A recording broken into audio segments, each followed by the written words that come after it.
और पश्चिम बंगाल में जिस तरीके से हिंसा हुई है उसके बाद बीजेपी अब एक्टिव है और बीजेपी की तरफ से सुधांशु त्रिवेदी प्रेस कॉन्फ्रेंस कर रहे हैं। गंभीर रूप से हमारे कार्यकर्ता घायल हुए हैं और उनके ऊपर प्राणघातक हमले हुए हैं।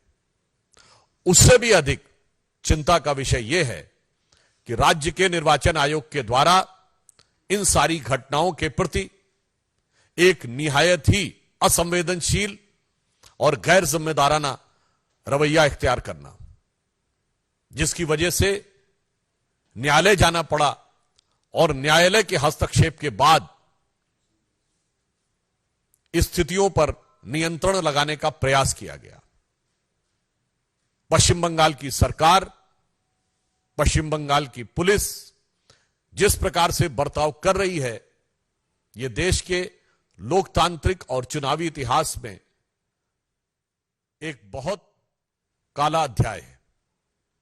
एक फैक्ट आपके सामने रखना चाहता हूं कि अंतिम दिन तृणमूल कांग्रेस के 40,000 से अधिक लोगों ने नामांकन किया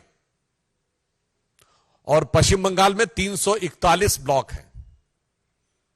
4 घंटे के अंदर यदि 40,000 से अधिक लोग नामांकन करते हैं केवल 341 ब्लॉक में, और इसमें तो अन्य भी दलों के लोगों ने नामांकन किया है अंतिम दिन, ऐसा तो नहीं है कि सिर्फ तृणमूल कांग्रेस ने किया है, लेफ्ट ने भी किया है, कांग्रेस ने भी किया है, हमने भी किया है। यानी औसतन एक व्यक्ति के नामांकन का समय 2 मिनट के आसपास आता है। अब व्यवहारिक दृष्टि से समझा जा सकता है कि सरकार और राज्य की चुनाव आयोग के दिशा निर्देश में काम कर रही चुनावी मशीनरी कितनी ईमानदारी से काम कर रही है। यदि एक नामांकन पत्र को सरसरी नजर से भी देखना हो कि उसके अंदर कोई गलती नहीं है तो वो 2 मिनट में नहीं देखा जा सकता। 5, 7, 8 मिनट तो आपको देखने में लगते हैं। इसके बावजूद इस गति से हुए नामांकन ये दर्शाते हैं कि सरकार किस प्रकार से व्यवस्था को हाथ में लिए है। और मैं पूछना चाहता हूं, जो लोग कहते थे कि democracy is almost finished in India, तो I want to ask them a categorical question that the level of violence which is been witness in West Bengal, the democracy is flourishing or it is vanishing. ये लोकतंत्र का उद्भव दिख रहा है या तिरोभाव दिख रहा है? और जिस प्रकार से नामांकन की प्रक्रिया का मैंने उदाहरण बताया, क्या यह लोकतंत्र का उपहास नहीं है?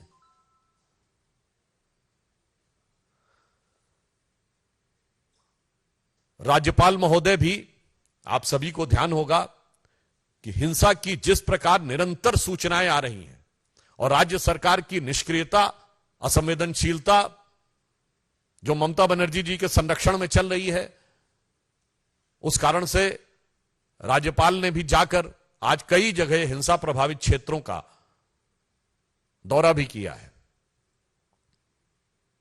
मैं यह भी बताना चाहता हूं कि इस प्रकार के घृणा, हिंसा और प्राणघातक हमलों के दौर में भी भारतीय जनता पार्टी के 50,000 से अधिक कार्यकर्ताओं ने अपना नामांकन किया है। यानी इन प्रतिकूल परिस्थितियों में भी भारतीय जनता पार्टी के कार्यकर्ता पूरी दृढ़ता के साथ, साहस के साथ उस जुल्म और ज्यादती को सहते हुए लोकतंत्र की लड़ाई लड़ने के लिए आगे बढ़ रहे हैं। और मैं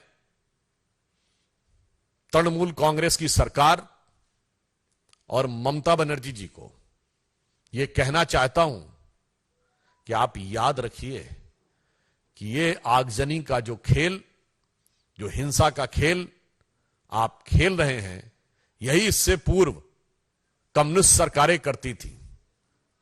और उनका हश्र क्या हुआ? लोकतंत्र में जनता जनार्दन है और जिस प्रकार का अत्याचार और अनाचार हो रहा है उसकी पराकाष्ठा पूर्ण हो रही है। तो मैं उन्हें सुझाव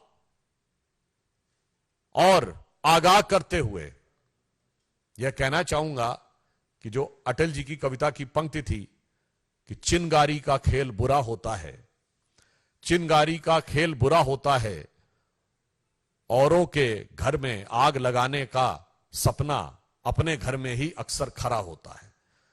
तो जो कुछ ये कर रहे हैं, और इसी के साथ मैं समस्त विपक्षी दलों से पूछना चाहता हूं कि लोकतंत्र का जो स्वरूप, हिंसा से घायल स्वरूप दिखाई पड़ रहा है, पश्चिम बंगाल में जो मां माटी मानुस की बात करती थी, वहां भारत मां के विरुद्ध खड़ी हुई शक्तियां प्रबल, माटी खून से सनी हुई और मनुष्यता पूरी तरीके से व्यथित और कलंकित नजर आ रही है।